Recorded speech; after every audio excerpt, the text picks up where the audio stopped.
welcome back to my channel. It's Lisa's Movie Reviews, and today I thought I'd do something a little different, and I'm going to do a list. And today's list is going to be the 10 best sequels ever, in my opinion. Because some people might think of, well, this is the best sequel, or this is a great sequel, why didn't you put it on your list? Well, you'd be surprised, some sequels and some movies I have not seen before. I have never seen Predator 2. I shocked the hell out of my friends the other day when I mentioned that. I've never seen Predator 2. You know, I've never seen Predators. I've never seen the newest, The Predator. All the Predators I know is Arnold Schwarzenegger one, because I love Arnold Schwarzenegger. If you could see on my shirt, my Terminator shirt, you probably can't see it. But I have only seen Predator. But today I'm going to do a 10 best sequels ever, in my opinion. And I don't have the editing ability. I don't have like expensive editing equipment to put like movie clips on this video, or even like pictures or whatever. So I have stacked here the DVDs that I have that are the best sequels on my list. This is a small channel, so I just got to work with what I got. So I'm going to try to keep this not a long video.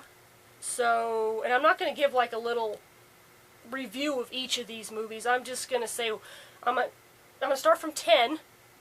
The 10 on the list is those 10 best sequels, and I'm going to go down to the number one I think is the best sequel ever. But before that, I'm going to give runners-up that could have been on this list but didn't quite make it. Okay, number 10. Best sequel ever on this list. Number 10, The Lord of the Rings, The Two Towers.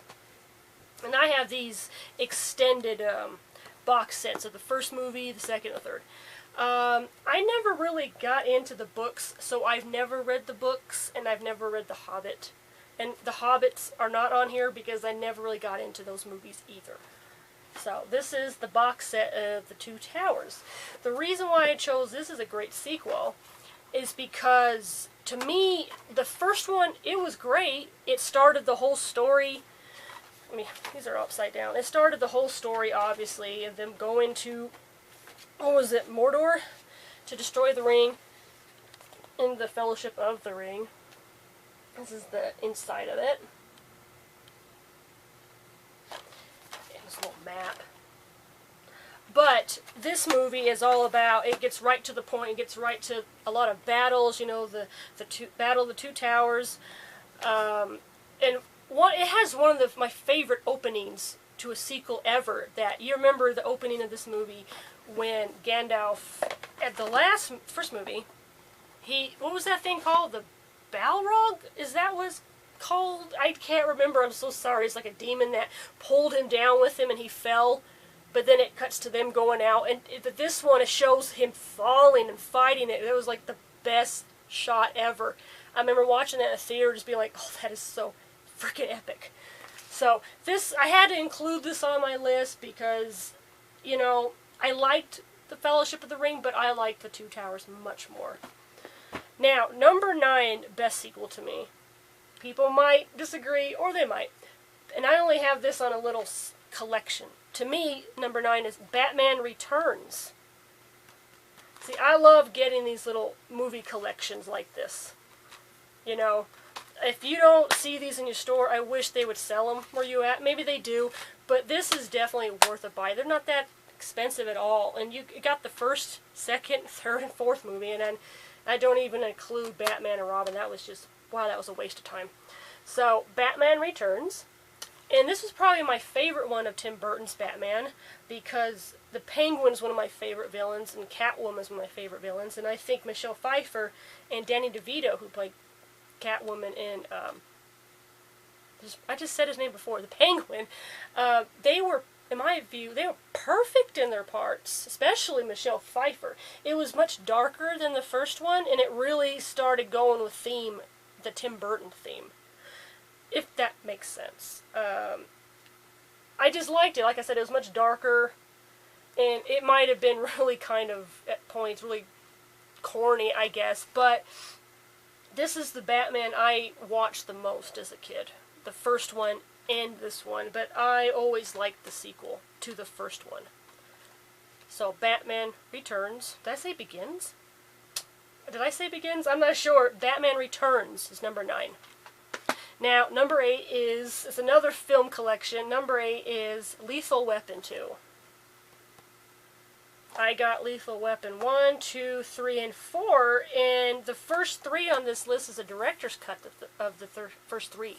Number 4 is, and I didn't really like 4, but Lethal Weapon 2 was a good film. I remember watching that more than the first one. Ooh, what you come out there for? Anyways, so I like this one more. It finally kind of explained why... What was his name? Well, let's just say Mel Gibson's character. His wife was killed a while ago, and that was the point why he thought he was losing his mind in the first movie. You know, he had a devil-may-care attitude. And it explains in this one what happened to his wife, who killed his wife. But it's also that they deal with something they didn't think they would deal with before, that the police force was just being assassinated. And it was a lot more like, like Batman Returns, so it was a lot more darker, it was a lot more intense. And I love Lethal Weapon 2. Because I think Danny Glover and Mel Gibson were just great dynamic together. And that was number 8. So number 7 on the list is The Empire Strikes Back. See, I got my little box set here. I've had this forever. Let me pull it out, the movie. Empire Strikes Back. And that's episode 5, right? Okay. The Empire Strikes Back. It looks like this. Hope you can see it. I'm not getting too close. It's the back. Empire Strikes Back is a great sequel because, it's always going to be the same thing I'm saying. The first one is like the origin story, and the second one is, okay, you know all about the origin story, now let's get to the action. You know what I mean? I'm not saying the first didn't have action. Oh, it did. It was great. A New Hope was great. But for some reason, The Empire Strikes Back was great. And of course, it had my favorite scenes in it with when Luke meets Yoda. That was funny, and he gets trained. He also meets Han Solo's frenemy. What's his name? That's so sad, I don't remember their names. Oh, no. Well, Billy D. Williams plays him. That is sad, I can't remember his name. And, the famous moment with Han Solo gets frozen. And then the reveal of Luke being Darth Vader's father. Well, his son, his son. And it had much more action, and it was a lot more grimmer because it was shocking to people how it ended the way it ended. It wasn't any happy ending to it, right? Because he finds out that Darth Vader's his dad, but then at the same time, Han Solo was taken off as he's been frozen. It's not like a little happy ending, So it was a kind of open ending, but it was also kind of very bleak, But I liked that a lot. So that was one of my favorites. And that's number 7, best sequel. Number 6 to me is, of course, going to be The Dark Knight. This was great. And this was a Christopher Nolan version of Batman. Let me see. Turn this around. I got the little 3 movies, Batman Begins, The Dark Knight, and The Dark Knight Rises. And there's Dark Knight. And some people say that they think that the movie's really overrated, and they think that Heath Ledger was very overrated, and they only think they like him because he died after making this film, and I don't agree at all. I think Heath Ledger was, when I first heard he was going to play Joker, I was like, I guess, but then when you see it on screen, it didn't seem like it was Heath Ledger at all. This was such a grimmer, grittier version of Batman Begins, right? It's darker. That was the origin. Now let's get to the point. So, real action, not to the point, but real action. And of course, it's Batman's main enemy is Joker. And a lot of things happen in this movie that it's like Joker wins. He does win. He corrupts the justice system. He corrupted the police force. He ruined Batman's reputation. The only thing he didn't really corrupt was the way the people of Gotham, how they wouldn't kill the other people in the boat just to save their own asses, you know. He didn't think that they wouldn't blow the other person up, but he was mistaken. That the people of Gotham wouldn't be, well, enslaved to that kind of evil mentality. And also, let me see, I'm trying to remember. What was it? I was talking about this to my friends the other day, and a lot of people seem to think that Joker in this story came from Arkham Asylum when it was busted into in Batman Begins. No, he doesn't. If he did, they would have his identity. They would know who he was. I don't think he came from Arkham Asylum. He's most likely there now, but he didn't come from there. I think, and this is me and my brother's theory, we think he was part of the military because he knows so much about that. We think he has extreme PTSD. That's why he's so fucked up.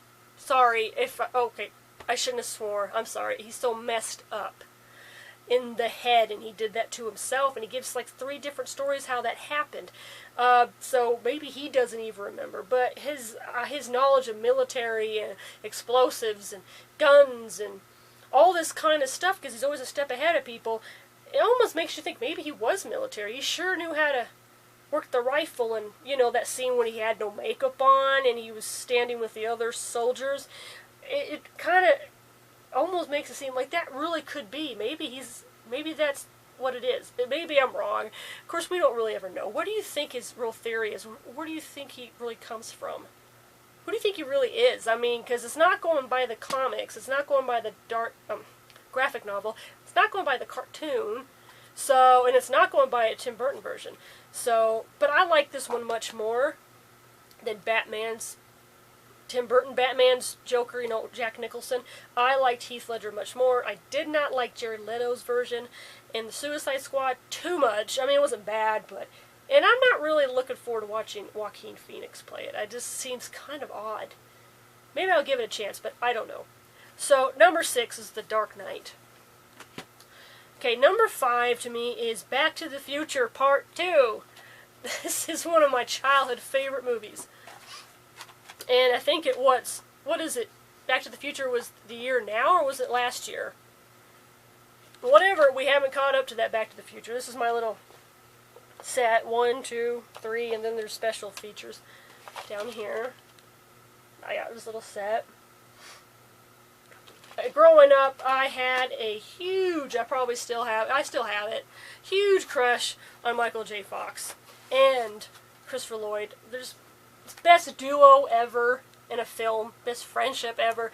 Part 2 is just so much more fun that they go into the future, and it's supposed to be now, I think, and it's nothing looks at all like that. But it was just cute, fun, but it kind of got confusing after a minute that when the old Biff went in the past and then he got lost there, what happened to him? I didn't get it. But I put this on here strictly because this is a great pastime for me, and Part 2 was fun to watch. Now, that was number 5. Number 4 is Evil Dead 2. I had to include this. Evil Dead 1 the first one had some humor in it, but it was just gross out. It was just a gross out film. You know, it was nasty, it was gross, it was creepy, but it wasn't too scary to me. But Evil Dead 2, I can honestly tell you a small story of watching this. I almost died because I was laughing so hard I almost choked on my food and I almost died. So don't watch stuff. Don't eat food when you're watching this because it might make you laugh so much you're just going to start choking. So Evil Dead 2 is the best. It totally pushes away the first movie. You know, when it was a group of friends that went there to the cabin and all that crap happened. And this one is just about Ash and his girlfriend, Linda, going to the woods and this happening to those two. And I think wasn't it the same in Army of Darkness? Did they just ignore the second one? I don't remember. But this one, God, it was fun. To me, I've never seen a horror movie be funny. You know, at that time, never. And this is just great. I mean, freaking Bruce Campbell is Ash. He was meant to be Ash, and he'll forever obviously be known as Ash, because I don't think he really does much anything else, but he's a legend for a reason. This is funny. There's gross out humor, but some of it's so obviously kind of like like they didn't try to like cover up mistakes, or I don't, you know what I mean. I don't mean to be rude or anything, but some things you're like, wait a minute, that looked totally fake, but whatever. There wasn't stuff that they could do that grand in 1987, especially with the, I guess the company they had. And Greg Nicotero was part of the makeup effects on here. If you don't know who he is, he does Walking Dead. So just by fun and legendary film alone, this is one of my favorites. It's number 4. Is the picture on the DVD. It's the back.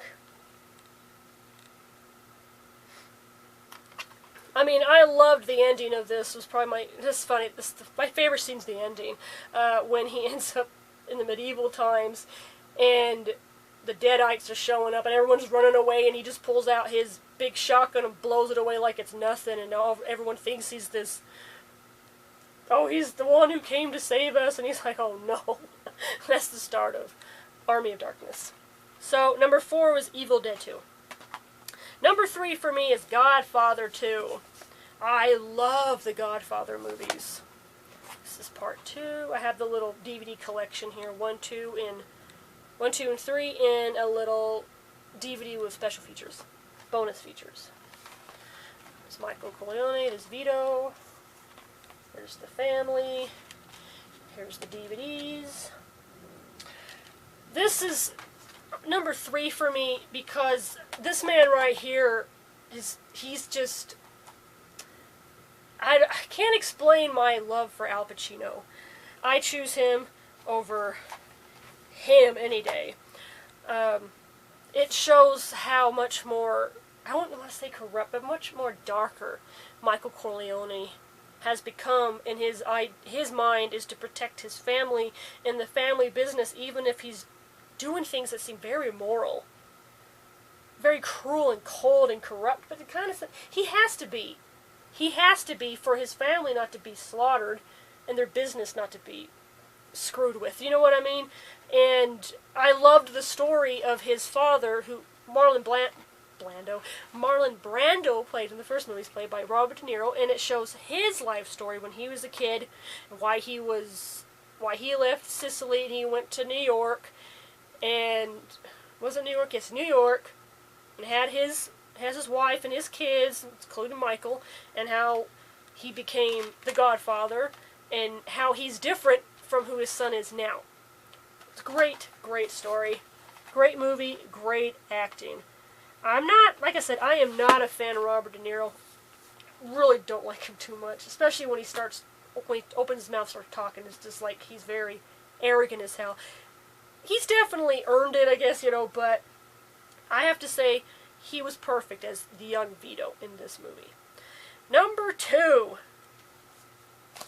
Terminator 2. Yes, this is my old DVD. Here's the movie. It's a little booklet. I'm almost running over my time. Oh, jeez. Here's the, I think, is this the second half of the movie, or was it? I don't know. I haven't watched T2 in forever, but it's always number 2 on my list. Always number 2 on my list. And, I mean, does it really need any explanation why it's so high up on the best sequels? The Terminator is my most favorite movie ever.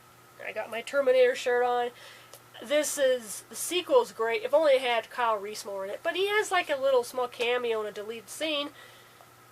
But the special effects, the action, the cinematography, the acting, the music, the directing, the art direction, everything was just perfect in this movie, especially the special effects, the FX, with, the T-1000. I mean, you could watch it, hope my light doesn't turn off, you could watch it today. This was made in 1990, I think, 1991 to 2019. It doesn't look aged, it doesn't look old. I mean, obviously, all the actors are much older now, but you know what I mean. It just still looks very great and relevant today. Like if it came out maybe last year or this year, yeah, I would believe that was new, if that makes sense. Everything is amazing about this. This DVD has many special features, and they are great fun to watch. And it has the making of the T2 3D ride that was at Universal. I've been on that twice, and now it's gone because they put Harry Potter. And yes, no, Harry Potter's not on my list. I don't really like those films. They're cute, but I don't like them. So T2, there goes my light. Shoot. Now, I was going to do the runners-up before number 1, and I got to watch my time. Okay, it's almost 20 minutes. Shoot. The runners-up for number 1, let's say they're not runners-up for number 1. They're just runners-up in the list, and I just said, oh, these other ones are better. So, I keep looking down because I got my list. Runners-up are Child's Play 2. I like Child's Play, but I thought Part 2 was so much better. I'm not going to go into it because I don't want this video not being able to be uploaded because it's so long. Jaws 2. Wasn't that bad. Home Alone 2. Lost in New York. I loved that. Matrix Reloaded. Really good. The Fly 2. That wasn't bad. Ghostbusters 2 wasn't bad. And now I'm saying hopefully it could be on this list is It Chapter 2 coming out September. I'm so excited for that. Now, number 1. Aliens. Aliens has to always be number 1 on the best sequels ever. Always. James Cameron took a movie from the 70s that was a science fiction horror and turned it into an action combat film. Ripley saw in the first movie as well. People said she was lucky that she got out. She was lucky that she survived. In a sense, she kind of was lucky. It was just luck. But at the end of the movie, it was her being courageous to get that alien out of the shuttle. Okay? But aliens, Ripley became an action heroine god. I mean, holy crap. You had the badass Marines. This is a 3 movie, by the way. The first, the second, and the third. I don't have the 4th, and I want to get it. Here it is. And she's with the Marines. They have all the weapons they could use, but of course it's going to run out. And they're on the alien planet where the first alien occurred. And there's dozens of aliens. And there's the alien queen they come across. And just to say, Ripley whoops her ass. It is the greatest film, one of the greatest films ever. If you ask me what is my most favorite movies ever, Terminator, Aliens, Clockwork Orange, and probably Harold and Maude. But then I gotta say, these are my favorite movies all the time, but you want to talk in my top, this is always in my top movies. This movie, this character of Ripley, played perfectly by Sigourney Weaver, made me feel like, you know, I could be a badass too. Even when I was bullied non-stop for the way I look, the way I talk, sound of my voice, my condition, everything. You know what? She's just tough. She goes through extreme PTSD in this film, the beginning of the film, but she doesn't let that stop her from being a badass, right? So, everything was amazing. The action was amazing.